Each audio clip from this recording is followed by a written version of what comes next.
Hai para studenters, semua kabarnya damang sadena dengan saya si Otong kembali lagi di channel Ningali Film. Pada episode kali ini kita akan membahas alur cerita dari film Shaolin yang rilis pada tahun 2021 untuk bagian yang keempat. Dan tidak usah berlama-lama lagi, mari kita mulai ceritanya.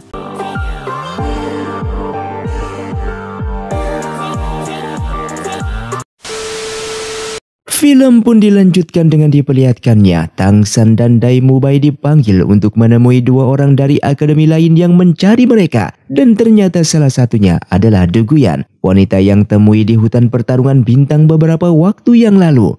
Singkatnya mereka pun memperkenalkan diri bahwa mereka berasal dari Akademi Tiando. Ia juga menjelaskan bahwa semalam ia sangat terkesan menyaksikan pertarungan mereka melawan kakak Dai Mubai. Dengan maksud kedatangannya kali ini adalah untuk mengajak Tang San dan Dai Mubai untuk mengikuti turnamen pertandingan Master Roh terbesar di dunia dahulu yang akan diadakan oleh Akademi Roh Pelindung. Namun karena Sri Lanka bukan akademi resmi, maka di sini ia mengajak mereka berdua ikut serta atas nama Akademi Tiando. Di sini Tang San menolak tawaran tersebut, namun berbeda dengan Dai Mubai yang terlihat masih berpikir karena ini adalah kesempatan bisa kembali bertarung dengan kakaknya yang diketahui adalah ketua tim dari tim yang mewakili akademinya.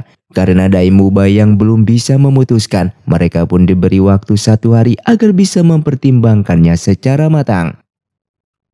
Kemudian Dai Mubai pun menceritakan alasan di balik keraguannya mengambil keputusan tersebut. Dari sini terungkap bahwa Dai Mubai ternyata adalah seorang pangeran dari kerajaan Xingluo. Namun sang kakaklah yang dianggap lebih kuat dan berbakat, sementara dirinya selalu dianggap yang paling lemah hingga akhirnya menjadi yang terlupakan. Kini ia melihat bahwa tawaran ini menjadi satu-satunya kesempatan bagi dirinya untuk mengalahkan sang kakak dan membuat keberadaan dirinya diakui oleh semua orang di kerajaan.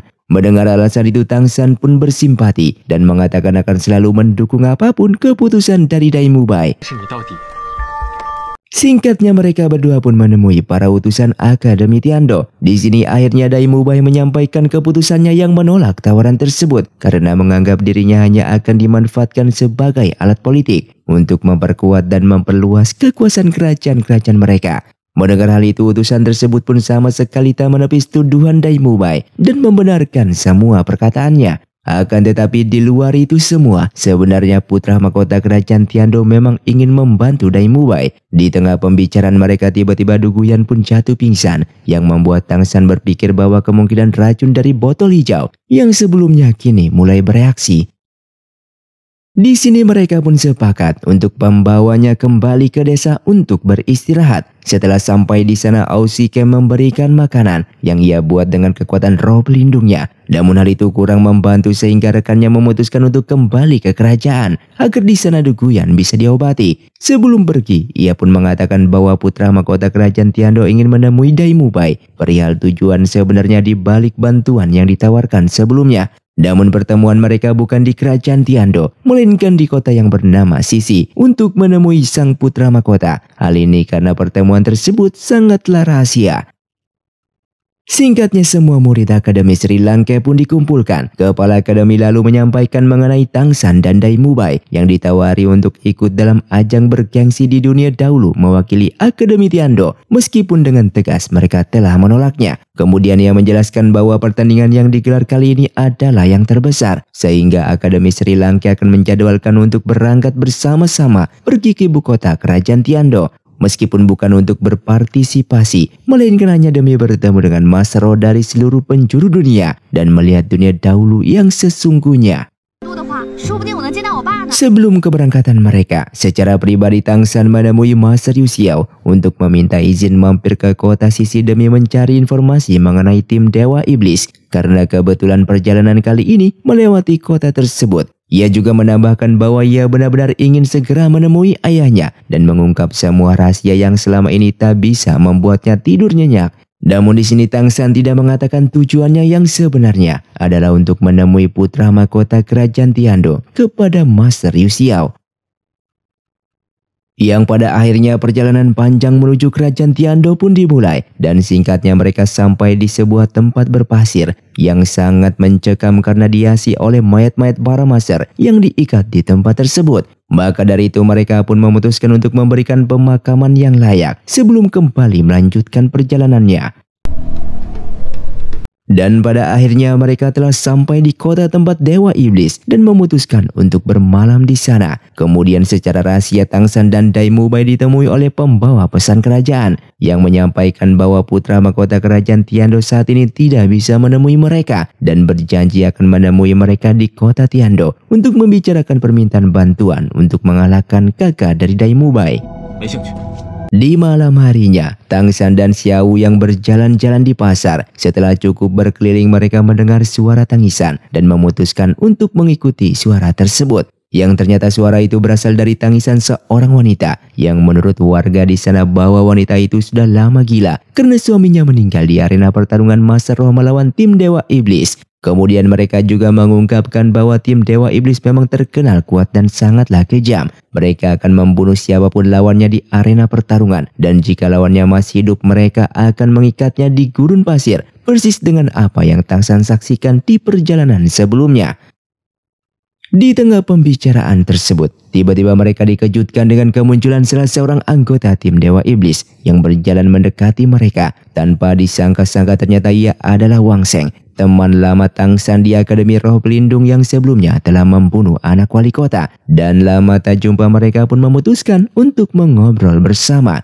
Di sini Wang Sheng membenarkan bahwa memang ialah orang yang telah membunuh anak wali kota. Sekaligus ia ingin meminta maaf karena ulahnya lah yang membuat Tangsan menjadi tersangka. Ia juga menjelaskan bahwa setelah kejadian itu ia terus berkelana tanpa tujuan. Hingga pada akhirnya sampai di kota ini dan mengikuti sebuah pertarungan roh ilegal. Dalam ajang tersebut ia nyaris mati. Namun ia berhasil selamat karena roh pelindungnya mengalami mutasi. Dari roh pelindung harimau biasa menjadi roh pelindung harimau darah. Semenjak itulah kekuatan meningkat drastis dan diterima bergabung di tim Dewa Iblis. Wang Sheng juga terang-terangan menjelaskan bahwa ia sudah lama bersama timnya menguasai kota ini, menindas mereka semua dan membunuh siapapun yang tak patuh. Hal ini semata-mata untuk melampiaskan sakit hatinya yang sejalan dengan semua anggota tim karena dulu selalu ditindas. Sehingga pembicaraannya pun ditutup dengan Wang Sheng yang berbaik hati dengan besok akan menjemput Tangsan untuk pergi ke pertarungan roh bergabung dengan tim Dewa Iblisnya. Keesokan harinya semuanya pun berniat meninggalkan kota untuk melanjutkan perjalanan. Akan tetapi Tangsan memutuskan untuk tetap tinggal lebih lama karena mengaku masih punya urusan. Dan kepala akademi yang sudah mengetahui tujuan Tangsan yang sebenarnya memberikan izin lalu menyuruh Xiao dan Master Yu Xiao untuk menemaninya. Sementara yang lainnya kembali melanjutkan perjalanan menuju ibu kota kerajaan Tiandu. Namun belum jauh berjalan mereka dikejutkan dengan kemunculan badai pasir raksasa yang disebabkan oleh amukan siluman roh di sana yang bernama Sukaku. Akibat hal itu semua orang pun panik dan berlarian kacau berusaha menyelamatkan diri. Begitu juga rombongan Sri Lanka yang membuat mereka terpisah satu sama lain. Sementara Dai Mubai dan Ningrong berhasil berlindung dengan masuk ke dalam sebuah rumah. Namun karena menyadari Suking yang masih terjebak di luar, Dai Mubai memutuskan untuk mencari dan menyelamatkannya. Sedangkan Ausike dan Meng Hongjun bernasib kurang beruntung dengan badai pasir yang semakin dahsyat.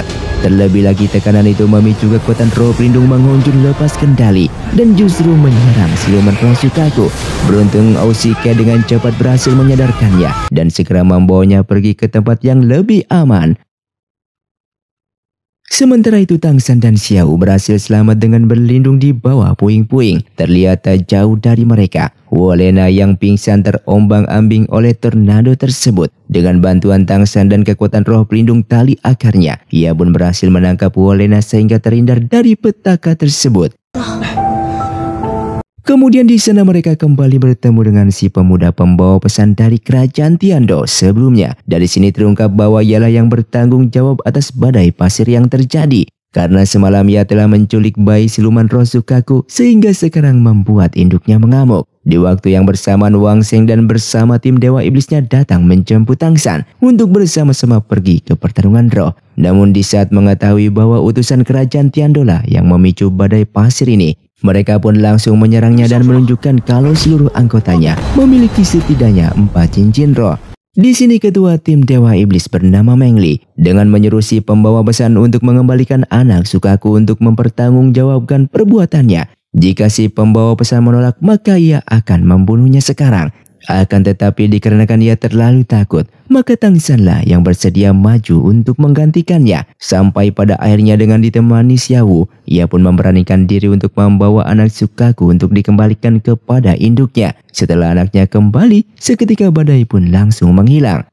Dan setelah kembali yang ternyata semua anggota tim Dewa Iblis sudah menunggunya. Dengan mengungkapkan kekagumannya atas keberanian yang dimiliki oleh Tangsan, sang ketua lalu menjelaskan sebagai langkah awal untuk mengikuti pertarungan roh dan bergabung dengan timnya.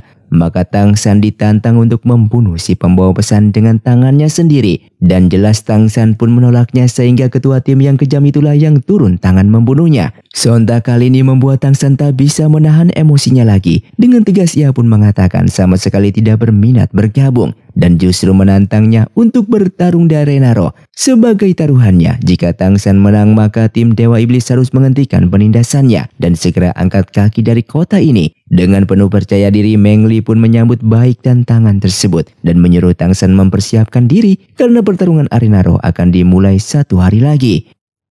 Di sisi lain ternyata Ningrong dan Ausika juga mendengar pembicaraan Tangsan dan ketua tim Dewa Iblis sebelumnya. Maka dari itu ia pun menceritakan kepada Master Yu Xiao dan kepala akademi. Kemudian Master Yu Xiao menjelaskan bahwa seluruh anggota tim Dewa Iblis adalah orang-orang yang kuat, yang setidaknya memiliki 4 cincin roh. Kemungkinan satu anggotanya saja setara dengan kekuatan kakak dari Dai Mubai, yang levelnya jauh di atas murid-murid Akademi Sri Langke. Ia pun menegaskan bertarung dengan mereka sama saja dengan bunuh diri. Dan diperlihatkan tak seperti biasanya. Kali ini Master Yu Xiao yang terlihat tidak peduli dengan ulah Tangsan, sehingga angkat tangan serta menyerahkan semua keputusan kepada para murid di sana.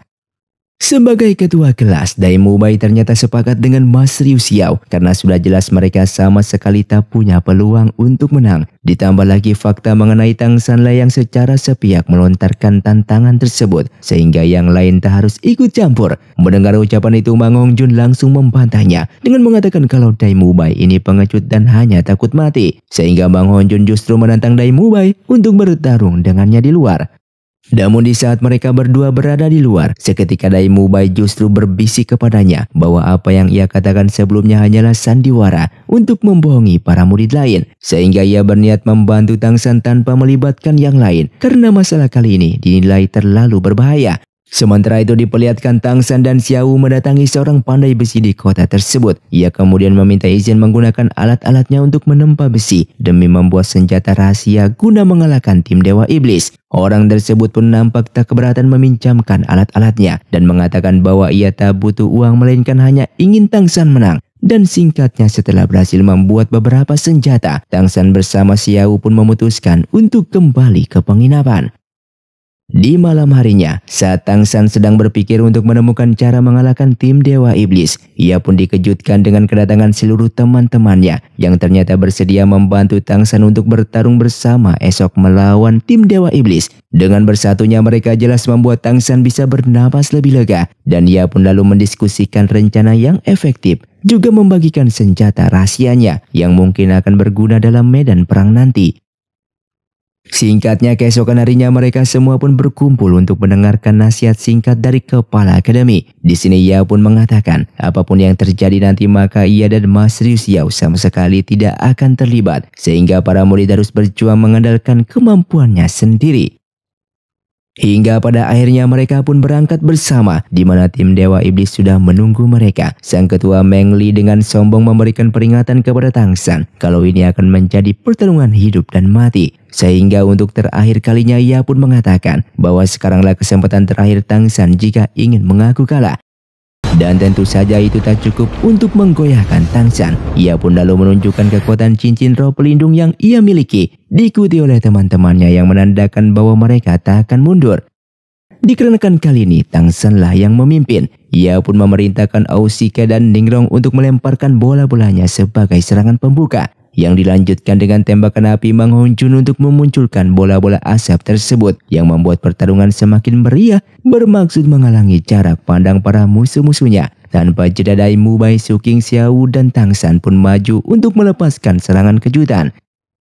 Namun nampaknya strategi ini tak berjalan efektif, di mana tim Dewa Iblis dapat dengan mudah mengcounter serangan-serangan tersebut dan kembali muncul sambil bergaya untuk menunjukkan perbedaan kekuatan di antara mereka.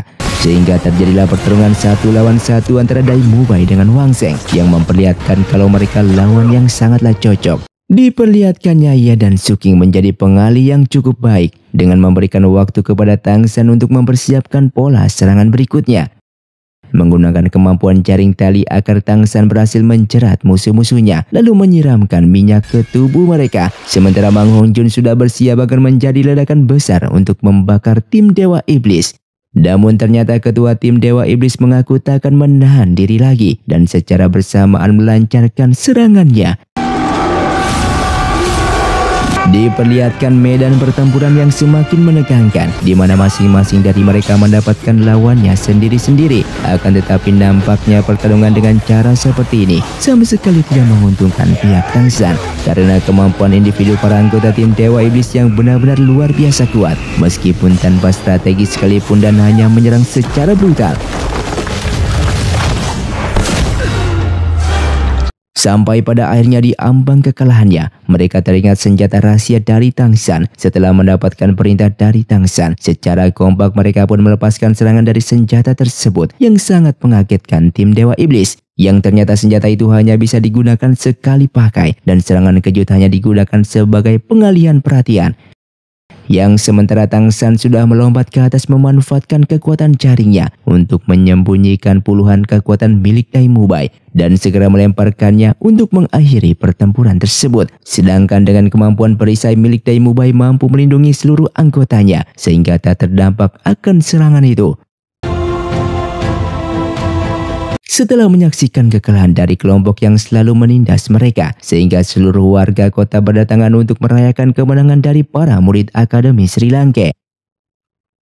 Dan secara rahasia Kuisan menemui Tang San untuk mengatakan langkah selanjutnya setelah mengalahkan tim Dewa Iblis jika Tang San ingin pergi menemui ayahnya, yaitu Master Tang Hao. Yaitu ia harus membuktikan kemampuannya dengan cara mengikuti turnamen pertarungan Akademi Master Roh hingga masuk ke final dalam ajang tersebut.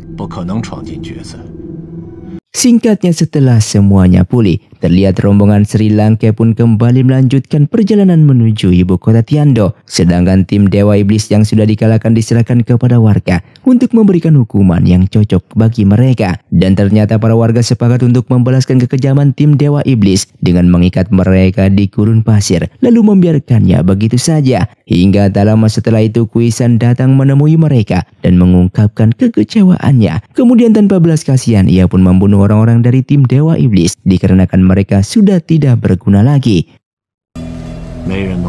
Sementara itu rombongan Sri Lanka ini sudah sampai di ibu kota kerajaan Tiando. Mereka lalu disambut oleh ketua tim Akademi Tiando dan dipersilahkan masuk untuk menerima perjamuan meskipun sempat terjadi ketegangan. Dikarenakan para murid Akademi Tiando yang terkesan memandang rendah orang-orang Sri Lanka di saat melihat kelakuan para pendatang ini seperti gelandangan. Beruntung ketua tim Akademi Tiando datang dan segera meredam mereka.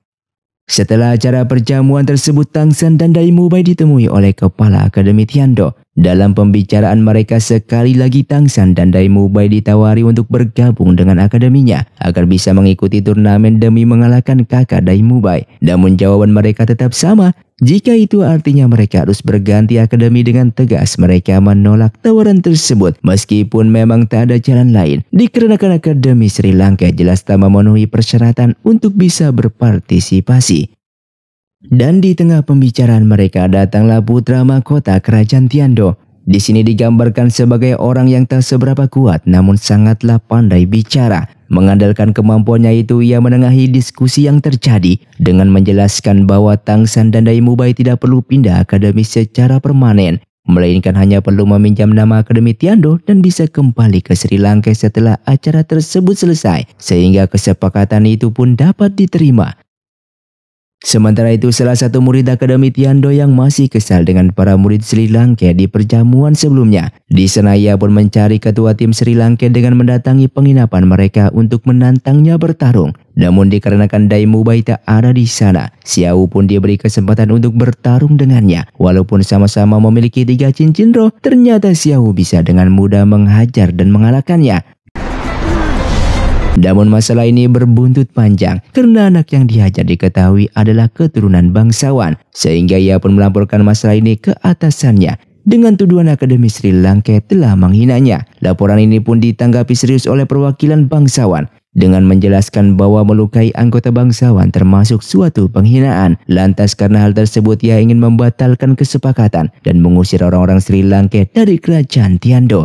Dan lagi-lagi putra mahkota datang di waktu yang tepat untuk mengatasi masalah ini. Menurutnya perkelahian antara murid adalah hal yang biasa terjadi dan justru bagus untuk mengukur kemampuan mereka. Ditambah lagi bahwa Dai Mubai juga merupakan anggota bangsawan membuat derajat mereka setara sehingga tak ada yang perlu dipermasalahkan. Di tengah pembicaraan mereka tiba-tiba seorang kakek muncul dan langsung menyerang orang-orang Sri Lanka. Semuanya pun dibuat sama sekali tak berkutik karena kakek ini adalah seorang master roh dengan 9 cincin yang melekat pada tubuhnya. Diketahui ia dipanggil sebagai kakek Duku yang merupakan senior dari klan Dukuyan. Ternyata kedatangannya ke sini adalah untuk mencari tangsan terkait racun yang telah mengenai tubuh cucunya tersebut. Namun di sini putra mahkota mengatakan jika masalah tangsan masih belum selesai, maka dari itu kakek Duku akan kembali setelah tangsan sudah menyelesaikan masalahnya. Dan film pun bersambung. Terima kasih untuk kalian yang sudah menonton video ini sampai habis. Sampai jumpa di video selanjutnya. Saya pamit, kurang dari ningali film Xiao Tong undur diri dan salam Sundaners.